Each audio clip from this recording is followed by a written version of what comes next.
Ini mengenai tidak adanya peningkatan akuntabilitas kinerja instansi pemerintah atau AKIP di seluruh OPD Pemkab Ogan Ilir, membuat seluruh Bupati Ogan Ilir Panca Wijaya Akbar agar dilakukan evaluasi.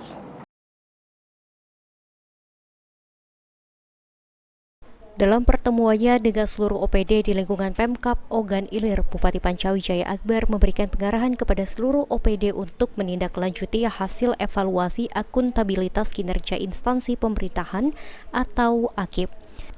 Dari Kementerian Pendayagunaan Aparatur Negara dan Reformasi Birokrasi Kemenpan RB, di mana dari hasil evaluasi pemerintah pusat pada tahun 2022, predikat Pemkab Ogan Ilir dengan nilai BB atau baik. Predikat ini sama dengan tahun sebelumnya, sehingga tidak ada peningkatan kinerja nilai yang diharapkan.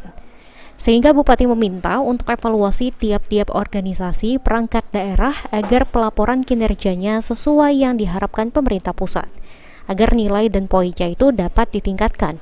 Terkait dengan bagaimana sistem birokrasi pemerintah di Kabupaten Ogan Ilir, dari level terbawah sampai level tertinggi adalah sekretaris daerah.